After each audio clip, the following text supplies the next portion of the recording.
What's going on, everybody? Mr. Nobody here. My friends call me Joe with Gorilla Labs, doing some speed bagging, fancy bagging. Let's do some fancy fisticuffs.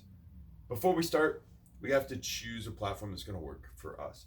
This right here is a bag that I like, and I've used quite a few. I'll show you some here in a second. Meister. I'm not sponsored. It's just I like it.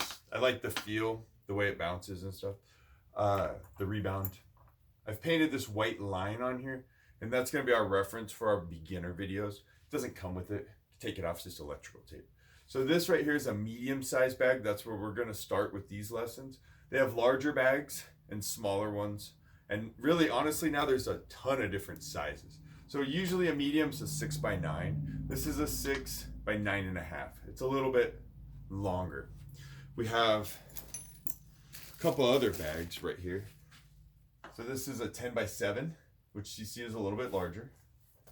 And then this one is the same company as this one, but it's a 7.5x5. So it's a lot smaller.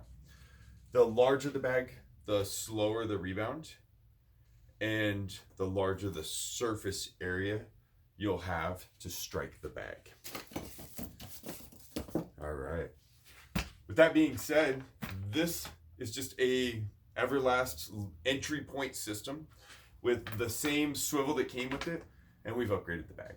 The bag that did come with this one was right here, and it was, I believe it was a 7x9. Maybe it was a 6x9. All right, and you'll also need something like this, a pump. And we're gonna want not overinflated, not underinflated. I think it's like 4 pounds. But you'll get a feel for what you like and what bounces. This one right here is pretty good. So you may have seen, what is it, Alan Kahn, I think, and the Speed Bag Bible. You've probably seen a bunch of people doing all sorts of crazy stuff with elbows and headbutts and everything else. And every one of those tricks, no matter where it is, starts on this white line.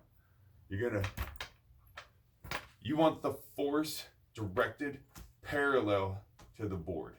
This needs to be secure. If it moves around, you're not going to get as good of action. So make sure your system's good. But once that being said, later on, there are, like when we start doing traps, your force will be directed in different ways. Some tricks, you'll actually punch up here or punch over here. But for the basic rhythm, our force, no matter how my hand is moving, the force is going this way, right?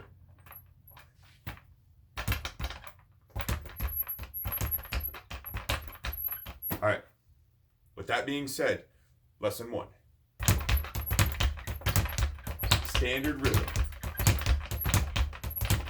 Doesn't really matter because, and listen, I'm not a box trainer. This isn't teaching you to fight. I'm just teaching you some cool tricks on a speed bag. So you can hit it whatever's comfortable for you, as long as you have control.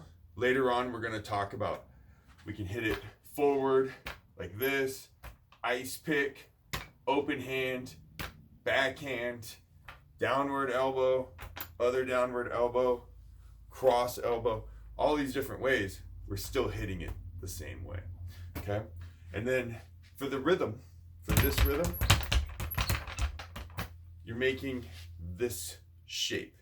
And at the convergence, that's where you'll hit straight through. So straight through, straight through, straight through, straight through, straight through.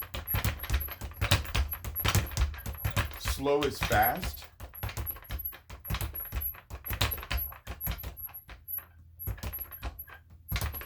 You want control.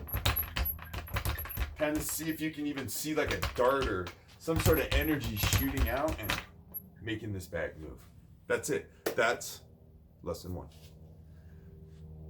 5 minutes, take a break. Sleep on it. These kind of skills, the hand-eye coordination that deals, with higher cognitive abilities, you just don't learn it, not like reading a book, or you have to sleep on it, process it, come back. 5 minutes, 10 minutes, take a break. If you burn yourself out, you're not going to want to do it anymore. That's my first tip.